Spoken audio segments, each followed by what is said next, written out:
Bien, sean todos bienvenidos, bienvenidas a esta emisión de Punto de Vista. Vamos a trabajar, uno, África, los levantamientos populares en África, ¿qué está sucediendo allí? Dos, 50 años del golpe de Estado contra la democracia en Chile. Tres, estaríamos en Colombia trabajando las grandes movilizaciones campesinas que se están presentando y que se han convocado para el 27 de septiembre de este año. Y la reciente imputación contra el general Mario Montoya en la Jurisdicción Especial para la Paz. Arranquemos.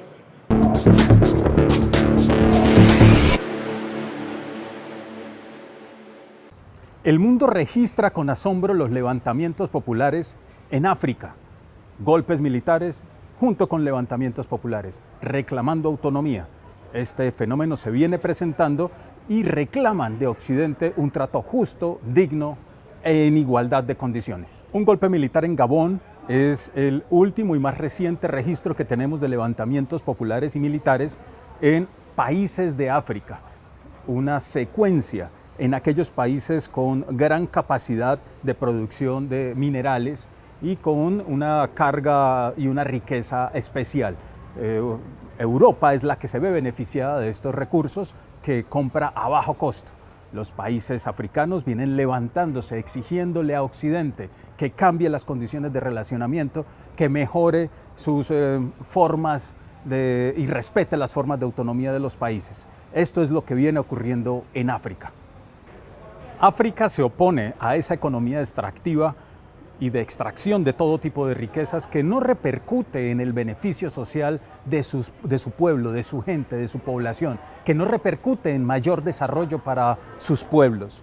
De eso es lo que se expresa en las movilizaciones populares y también lo que se dice en los discursos de los golpes militares. Además, hemos contado con unos gobiernos que se han enquistado en el poder, facilitando estas políticas extractivas aupados por Occidente, protegidos por gobiernos de Occidente, en específico también por Francia, consolidándose una política colonial aún sin ser una época de colonias. En el mundo está emergiendo un nuevo orden, un orden multipolar, y en ese nuevo orden multipolar se vienen gestando estas alianzas en África, aupados, apoyados, impulsados también por el gobierno de Rusia para provocar también levantamientos e independencias o unas políticas más equilibradas y más acordes con la equidad y con el respeto permanente de la autonomía de los pueblos. Ese es el nuevo orden y se abre una brecha, una posibilidad para que los pueblos del sur, organizados y articulados, exijan y levanten sus voces frente a una constante y eterna manipulación de los gobiernos de Occidente. Vamos a ver qué sucede en este proceso de levantamientos a mediano y a largo plazo, en esta emergencia de un nuevo orden multipolar.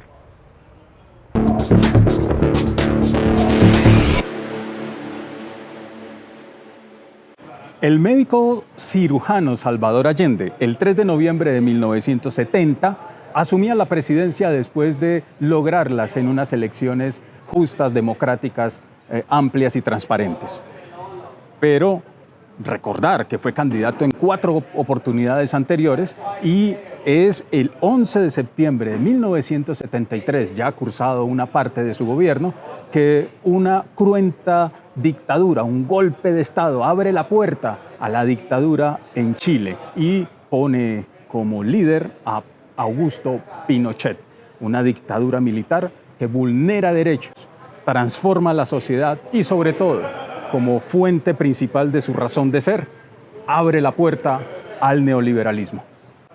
Gracias a los archivos desclasificados de seguridad de Estados Unidos, hoy tenemos conciencia plena y suficientes argumentos para decir quiénes dieron la orden. El gobierno de los Estados Unidos, en cabeza del entonces presidente Nixon, y su secretario de Estado, Henry Kissinger, fueron quienes dieron la orden, prepararon, auparon y sostuvieron un régimen dictatorial. Hacer gritar la economía fue la expresión del presidente Nixon cuando conoce el resultado electoral en Chile, el triunfo democrático de Salvador Allende. Pero esta expresión nos recoge una serie de estrategias utilizadas para asfixiar la economía y asfixiar la sociedad chilena, preparando el escenario para el golpe de Estado.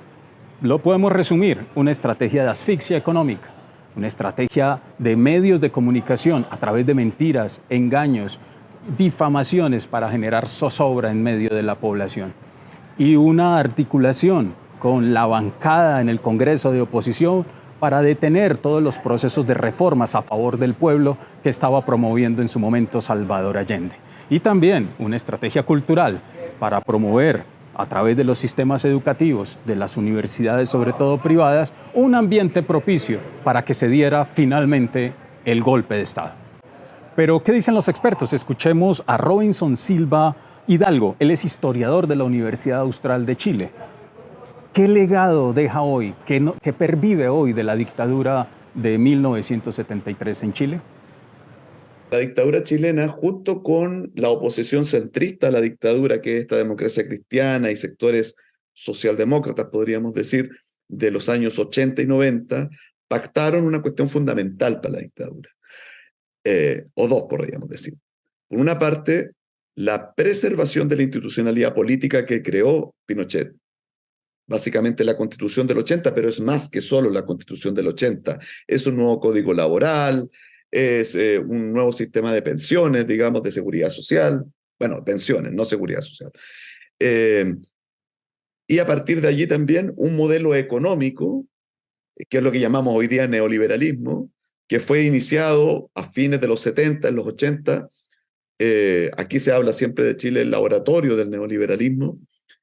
Hay autores que dicen que no están así, pero bueno, la cosa es que lo tuvimos y que también se pactó y que se mantuvo y profundizó durante los años de la concertación, es decir, los gobiernos de Elwin, Frey, Ruiz Tagle, de Lagos y Bachelet hicieron continuismo de ese modelo económico, no lo desafiaron y solo hicieron reformas mínimas a eso.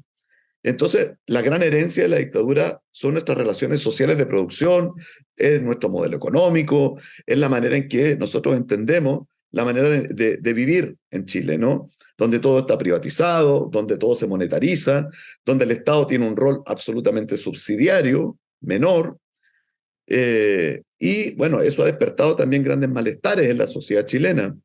El gobierno de Gabriel Boric hoy día es resultado del estallido, es resultado de la movilización social de las personas molestas con este modelo económico.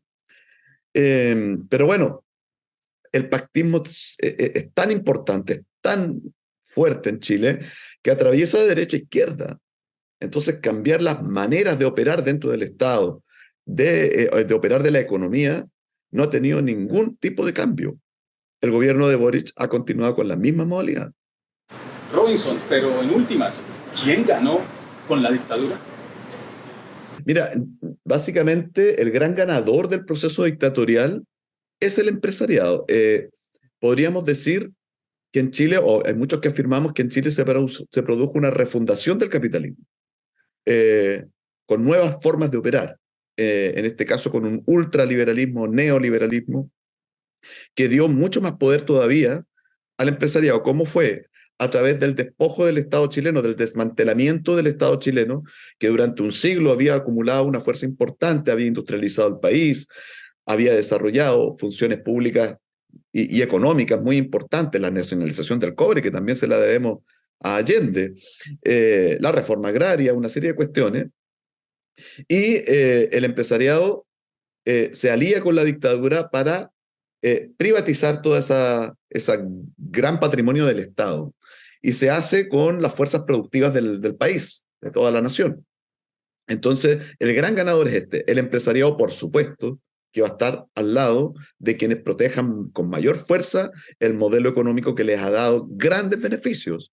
El empresariado chileno es muy, muy fuerte, muy potente, ha acumulado un capital impresionante durante 40, 50 años, y eso es notorio. Han apoyado irrestrictamente a toda la clase política neoliberal, a toda, de derecha a izquierda, financiándola incluso ilegalmente, como se ha visto en muchos casos que están judicializados, de financiamiento ilegal a la política. Apoyó fuertemente a los sectores dentro de la Convención Constitucional anterior que defendían al modelo. financiando campañas también. Por lo tanto, el empresariado tiene un claro rol ideológico y político a favor de la conservación del modelo, y si es necesario apoyar en esta pasada al pinochetismo, lo va a hacer, sin ningún problema. En últimas, lo que se atacó fue el proyecto de unidad popular, la capacidad organizativa del pueblo para generar y empujar transformaciones. Eso fue lo que se atacó. Hoy, ¿qué pasa con el movimiento social y popular? Aquí hay una cuestión súper interesante porque el gobierno de Boric sacó un hashtag y un eslogan, una campaña a partir de los 50 años que se llama Democracia Siempre. Porque ellos y la clase política en general, matices, fracturas más, menos, consideran que el gran dañado en el proceso del golpe de Estado fue la democracia, la institucionalidad, ¿sí? Y la verdad es que si tú revisas los datos de quiénes fueron los muertos durante la dictadura a partir del golpe de Estado, es pueblo. Son sindicalistas, son campesinos de la reforma agraria, son mapuches, son mujeres que eran activistas, ¿cierto? Muchos militantes muy jóvenes de partidos de izquierda revolucionarios, como el MIR, el Partido Socialista, el Partido Comunista. Son personas de las más distintas índoles del pueblo organizado. Por lo tanto, lo que se destruye y lo que se busca acabar es con los sectores del pueblo que estaban organizados luchando por la transformación radical del país. Aquí no se atacó a un demócrata por serlo así, o por definirse él como eso, ¿no? Se atacó a personas que se consideraban un peligro. Lo que muere o lo que se destruye con el golpe de Estado es el proyecto popular de transformaciones radicales. Y de eso yo creo que está en la conciencia de las personas que se movilizan por la memoria, por la reivindicación de ese proyecto popular y de las personas que fueron asesinadas y conculcadas en sus derechos por esa razón. Vale analizar esta realidad en el pueblo chileno a la luz del día de hoy. Esas estrategias de desestabilización de pueblos y gobiernos no afines a los intereses norteamericanos y no afines a los intereses de pequeños grupos y élites siguen vigentes y siguen adaptándose a los tiempos y a las dinámicas de hoy. Pero de fondo entender que siempre se estará atacando la capacidad organizativa de los pueblos y la unidad popular.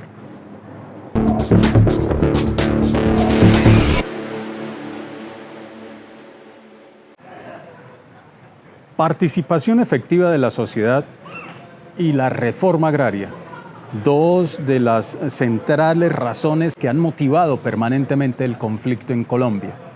Respecto a la reforma agraria, siempre se han generado los tropiezos por parte de élites y por parte de grupos de poder para detener cualquier intento de reforma agraria en el país. Por el contrario, el país se ha visto abocado de manera violenta a contrarreformas agrarias, cuyo resultado es la acumulación de gran cantidad de tierra en pocas manos.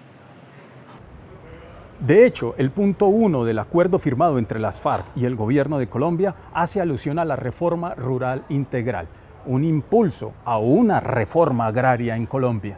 El gobierno de Gustavo Petro viene ubicando este tema como central y por ello está retomando los espacios de participación directa del campesinado, reviviendo los comités campesinos, los comités regionales y también caminando hacia una gran movilización social que empuje y apoye esta necesidad de una reforma agraria ya.